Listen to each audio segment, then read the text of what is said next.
Hello students, मैं doctor Anupreeta Mishra. आप Anupreeta Mishra electrical engineering के चैनल पर एसी सर्किट्स में थ्री फेज सर्किट्स के तहत अब आप थ्री फेज पावर मेजरमेंट और पावर फैक्टर मेजरमेंट समझ रहे हैं। लास्ट वीडियो में मैंने आपको 2 वॉट मीटर मेथड की मदद से कैसे थ्री फेज पावर मेजर की जाती है और पावर फैक्टर मेजर किया जाता है वो बताया था, पर वो पावर नेचुरली एक्टिव पावर है। आज मैं उसी के एक्सटेंशन में 2 टॉपिक्स और कवर कर रही हूँ, जो कि एक लीडिंग पावर फैक्टर का लोड लगा हुआ होगा तो क्या होगा, और साथ में हम रिएक्टिव पावर इसी पर्टिकुलर 2 वॉट मीटर मेथड से कैसे मेजर कर सकते हैं। तो इसी पर बेस्ड मेरा आज ये छोटा सा कंटेंट है। सर्किट तो वो सेम है जो लास्ट वीडियो में बताया था। 3 स्टार कनेक्टेड लोड से बैलेंस्ड लोड है, मतलब तीनों के इम्पिडेंसेस Z है, यानी R प्लस JX बोल दूं या पोलर फॉर्म में देखूं तो Z मैग्नीट्यूड और एंगल फाई है। और चूंकि ये लीडिंग वाला ले रही हूं तो ये एंगल जो हो जाएगा वो -फाई हो जाएगा, और लैगिंग का होता है तो ये एंगल पॉजिटिव होता है। तो मैं वो लीडिंगनेस वाला जो रियलाइजेशन है वो इन टर्म्स ऑफ करंट और वोल्टेज के फेज डिफरेंस से देख रही हूँ। अगर मैं चाहूँ तो यहाँ पर माइनस साइन भी लगा के शो कर सकती हूँ कि ये लीडिंग पावर फैक्टर वाला लोड लगा हुआ है। ठीक है, यहाँ पर 2 वॉट मीटर लगे हुए हैं। पहला वॉट मीटर W1 है, दूसरा वॉट मीटर W2 है। W1 जो है वो R और Y लाइन के बीच में है, और W2 जो है वो B और Y लाइन के बीच में है। करंट कॉइल से IR करंट बह रहा है और इसकी प्रेशर कॉइल के अक्रॉस VRY वोल्टेज है, और यहाँ से करंट कॉइल से करंट IB फ्लो हो रहा है और इसके प्रेशर कॉइल के अक्रॉस VBY इतना वोल्टेज है। ये सारी चीजें हम फेजर डायग्राम पर देख सकते हैं। इसके अक्रॉस का जो वोल्टेज है वो VRY है, पॉजिटिव टर्मिनल ऊपर होगा क्योंकि करंट जहां से एंटर करता है इम्पिडेंस में, ओम्स में, वहां पर प्लस साइन होता है तो नेचुरली प्लस 3 ओम में ऐसा आएगा। तो VRY का एरो जो होगा वो ऊपर, VRY नॉट VRN का जो एरो होगा वो ऊपर की तरफ होगा, VYN का एरो ऐसा होगा और VBN का एरो ऐसा होगा। अब ये लीडिंग पावर फैक्टर वाला लोड है तो करंट लीड करेगा, तो ये IR करंट VRN को फाई एंगल से लीड कर रहा है, VYN को IY फाई एंगल से लीड कर रहा है, VBN को IB फाई एंगल से लीड कर रहा है। ठीक है, थ्री फेज एक्टिव पावर हमें मालूम है, थ्री फेज सिस्टम में √3VL IL cos फाई होती है, और इसी तरीके से थ्री फेज रिएक्टिव पावर जो होती है वो √3VL IL sin फाई होती है। अभी मैं इसके बारे में और आगे बात करूंगी। ये आइदर लीडिंग लोड हो या लैगिंग लोड हो, प्लस या माइनस साइन आता है based on leading minus sign और लैगिंग प्लस साइन। इस पर एक मैं अलग से वीडियो लीडिंग और लैगिंग रिएक्टिव पावर के फ्लो कैसा होता है, उसकी डायरेक्शन क्या होती है, उसको मैं अलग से हैंडल करूंगी क्योंकि पावर सिस्टम का ये बहुत इंपॉर्टेंट टॉपिक है। यहाँ पर ये तो दोनों टाइप की वॉट्स और वार्स, दोनों टाइप की पावर्स के एक्सप्रेशन मैंने बता दिए क्या होते हैं। अब हमें मालूम है कि इस W1 वॉट मीटर के अक्रॉस का प्रेशर कॉइल का जो वोल्टेज है वो VRY है, तो VRY में रियलाइज कर सकती हूँ VRN माइनस VYN से। ये माइनस VYN ये वाला फेजर है जो 180 डिग्री से पीछे ड्रॉ कर दिया, क्योंकि हमारा VRY जो होता है वो VRN माइनस VYN होता है। ये लास्ट वीडियो में भी मैंने बताया था। इस पर्टिकुलर लूप में अगर आप KVL लगाते हैं तो आपको ये एक्सप्रेशन मिल जाएगा। और VBY जो होता है वो VBN माइनस VYN ऐसा होगा। ये इस वाले लूप पर अगर KVL लगाते हैं तो उससे आता है। तो हमने लॉ ऑफ पैरेललोग्राम से VRY फाइंड आउट कर लिया और VBY फेजर, ये 2 फेजर्स फाइंड आउट कर लिए। अब अगर मैं वॉट मीटर्स की दोनों की रीडिंग, इसकी P1 मालूम है और इसकी P2 मालूम है, तो P1 और P2 को मैं VRY, मतलब इसका जो वॉट्स होगा वो VRY इंटू IR, और cos of angle between the two, इन दोनों के बीच का एंगल जो बन रहा है वो VRY और IR से समझ में आ रहा है 30 माइनस फाई है। ये वाला जो एंगल है वो टोटल एंगल जो है वो 120 डिग्री का है, ये पूरा 180 डिग्री का है, ये एंगल 120 डिग्री का है, तो रिमेनिंग 60 डिग्री का है। इन दोनों की लेंथ समान होने की वजह से VRY जो है वो एंगल बाइसेक्ट कर रहा है इन दोनों के बीच का, तो 30 डिग्री के ये एंगल्स बनेंगे। मतलब डायगोनल जो होगा पैरेललोग्राम का वो 30 डिग्री पर होगा किसी भी कॉन्सेक्यूटिव साइड के साथ।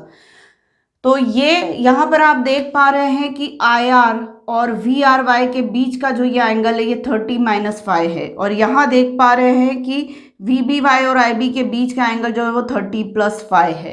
तो इस तरीके से फर्स्ट वॉटमीटर की जो रीडिंग P1 है वो हो जाएगी V R Y I R और कॉस ऑफ 30-5, क्योंकि इन दोनों के बीच का एंगल 30-5 है, तो पावर 30-5 का कॉस हम इस पावर के एक्सप्रेशन में लेंगे। और P2 जो है वो इस वॉटमीटर की रीडिंग है, जो कि वी बी वाई इन दोनों के बीच का प्रेशर कॉइल का वोल्टेज आई बी और कॉस ऑफ 30+5 हो जाएगा, इन दोनों का मल्टीप्लिकेशन और कॉस ऑफ 30+5, ये P2 की रीडिंग हो जाएगी, मतलब W2 की रीडिंग हो जाएगी। और यहाँ पे I R into V R Y और कॉस ऑफ 30-5 ऐसा W1 की रीडिंग होगी, और ये W2 की रीडिंग है। इस तरीके से ये दोनों एक्सप्रेशंस हमारे पास P1 और P2 पावर के आ गए हैं। अब हमें मालूम है कि 2 वॉटमीटर मेथड में P1 प्लस P2 जो होता है वो ये 3 फेज पावर निकलती है। तो मैं इस पर्टिकुलर लीडिंग लोड के साथ P1 plus P2 find out करके देख लेती हूँ। तो वो ये है, वी आर वाई को हम VL रख रहे हैं लाइन वोल्टेज, और आई आर को हम IL रख रहे हैं। उसी तरीके से वी बी वाई को भी मैं VL रख रही हूँ और IB को मैं IL रख रही हूँ, क्योंकि ये बैलेंस्ड 3 फेज सिस्टम है। तो सारे लाइन वोल्टेजेस एक जैसे हैं, लेंथ में 120 degree apart from each other है, और सारे लाइन करंट्स भी मैग्नीट्यूड में सेम है पर 120 degree apart from each other है। तो यहाँ पर हम मैग्नीट्यूड सब्सटीट्यूट कर रहे हैं, तो वोल्टेज को VL और करंट को IL रख रहे हैं। तो वो वाला P1 का एक्सप्रेशन VL IL cos 30-5, तो cos 30-5 को ओपन किया तो cos से cos भी प्लस sin है sin भी से ओपन हुआ। VL IL को मैंने कॉमन निकाल लिया ब्रैकेट के बाहर, cos 30+5 को मैं cos से cos भी माइनस sin है sin भी से कर रही हूँ। ये दोनों टर्म एक दूसरे को कैंसिल आउट कर देंगे और इस टर्म का ट्वाइस होगा, तो ट्वाइस ये लिखा, VL IL ये लिखा, cos 30√3/2 और cos 5 हो गया, 2 कैंसिल हो गया, तो ये फाइनली √3 VL cos 5 आया, VL IL cos 5 आया। मतलब P1 P2 के एडिशन से हमें 3 फेज पावर ही मिल रही है लाइन वोल्टेज लाइन करंट की टर्म्स में, और अगर फेज वोल्टेज फेज करंट की टर्म्स में निकाल दे तो वो 3 times of V phase I phase cos 5 हो जाएगी है। तो ये P1 प्लस P2 जिसको मैं 3 फेज पावर बोल रही हूँ, तो P3 फेज ऐसा मैंने अब्रीविएशन दिया। अब मैं P1 minus P2 find out करके देख रही हूँ। यहाँ पर P1 बड़ा है P2 से, लैगिंग लोड की केस में P2 बड़ा होता है P1 से, तो ठीक है वो भी फाइंड आउट कर लिया। तो फाइनली मुझे जो P1 माइनस P2 मिला है वो VL IL cosine 5 मिला है। आप वही करेंगे, cos से cos b माइनस cos 30-5 की वजह से माइनस cos से cos b प्लस sin है sin b, तो यहाँ पे cos वाली टर्म्स का सब्ट्रैक्शन हो जाएगा और साइन वाली टर्म्स मिलेगी जो कि ट्वाइस हो जाएगी। तो 2 ये लिखा है, VL IL ये लिखा है, साइन 30 की वजह से 1/2 है, साइन 5 तो 2 कैंसिल हो गया। तो फाइनली जो मेरे पास P1 माइनस P2 का एक्सप्रेशन आया है वो VL IL sin 5 आया। अब हम अगर मैं P2 माइनस P1 करती हूँ, जैसे कि लैगिंग लोड की केस में देखा था, तो P2 माइनस P1 कितना मिला था, माइनस VL IL sin 5 था। तो ठीक है, अब मैं क्या कर रही हूँ, इक्वेशन नंबर 1, ये वाली इक्वेशन नंबर 1 है आपकी P1 प्लस P2 की, और P2 माइनस P1 को इक्वेशन नंबर 2 कह रही हूँ। तो 2 को मैं 1 से डिवाइड कर रही हूँ, इक्वेशन 2 को 1 से डिवाइड करूँ तो मुझे tan phi is equal to -√3 P2 minus P1 upon P2 plus P1 मिल रहा है लीडिंग लोड की केस में। लैगिंग लोड की केस में यहाँ पे मुझे प्लस साइन मिला था। क्या मतलब है इसका, सीधा सा इसका मीनिंग ये है कि मैंने आपको पहले भी बताया था कि रिएक्टिव पावर जो होती है वो सोर्स से लोड, लोड से सोर्स, टू एंड फ्लो होती है। कभी भी पूरे टाइम सोर्स से लोड की तरफ नहीं बहती, एक बार सोर्स से लोड और फिर लोड से सोर्स बहती है तो वो यूजलेस पावर होती है। ठीक, पर फिर हम प्लस माइनस किसके रिस्पेक्ट में देख रहे हैं, अगर मैं कह रही हूँ लोड सोर्स टू लोड है, अगर इसको प्लस कह रही हूँ तो लोड टू सोर्स माइनस हो जाएगा। तो फिर ये प्लस और माइनस का क्या चक्कर है, यहाँ पर मीनिंग ये है कि लैगिंग पावर फैक्टर की केस में सबसे पहले पावर जो बहती वो सोर्स टू लोड बहती, जिसको हम प्लस कह रहे हैं, और फिर नेक्स्ट हाफ साइकिल में लोड से सोर्स की तरफ बह जाती है। तो ये प्लस हुआ, मतलब पहले सोर्स से लोड की तरफ बहना और फिर लोड से सोर्स की तरफ बहना नेक्स्ट हाफ साइकिल में, ये पॉजिटिव कहलाती है रिएक्टिव पावर। और निगेटिव रिएक्टिव पावर जो होती वो ये होती कि पहले लोड से सोर्स की तरफ बह रही फर्स्ट हाफ साइकिल में, फिर सेकेंड हाफ साइकिल में सोर्स टू लोड की तरफ, तो ये निगेटिव रिएक्टिव पावर होती। बेटा मैं इस पर डिटेल एक वीडियो बनाऊंगी, पर अभी फिलहाल मैं प्लस माइनस का मीनिंग इतना ही समझा रही हूँ, मैं डेप्थ में नहीं जा रही हूँ। अगर आप ये चीज़ समझना चाहते तो प्योरली इंडक्टिव सर्किट में मैंने रिएक्टिव पावर का पार्ट समझा था और उसमें वेवफॉर्म कैसे ड्रॉ की थी रिएक्टिव पावर की, साइनोसॉइडल वेवफॉर्म। और सिमिलरली प्योरली कैपेसिटिव सर्किट की केस में रिएक्टिव पावर का वेवफॉर्म कैसा था, वहां से आपको समझ में आ जाएगा कि दोनों में फर्स्ट हाफ साइकिल की डायरेक्शन जो है वो एग्जैक्टली अपोजिट है।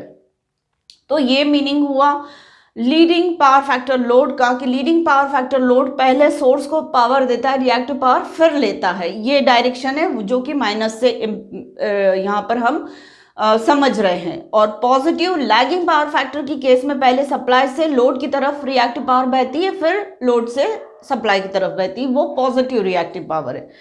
ठीक, अब जो है मैं अब रिएक्टिव पावर का मैग्नीट्यूड देखना चाहती हूँ। हमें मालूम है कि वॉट्स जो होता है 3 फेज वॉट्स वो √3 VL cos phi होता है, और 3 फेज रिएक्टिव पावर जो होती है वो √3 VL sin phi होता है। अब ये तो हमें मिल रहा है कहाँ से, P2 माइनस P1 से। लीडिंग पावर फैक्टर होगा या लैगिंग पावर फैक्टर होगा, मैग्नीट्यूड तो VL sin phi दोनों ही केस में मिल रहा है, बस एक में माइनस मिल रहा है दूसरे में प्लस मिल रहा है, पर मैग्नीट्यूड जो रिएक्टिव पावर का मिल रहा है वो मुझे VL sin phi मिल रहा है। तो यही लिखा हुआ है मैंने, मैग्नीट्यूड ऑफ वाट्स और reactive power, reactive 3 phase power कहना चाहिए मुझे।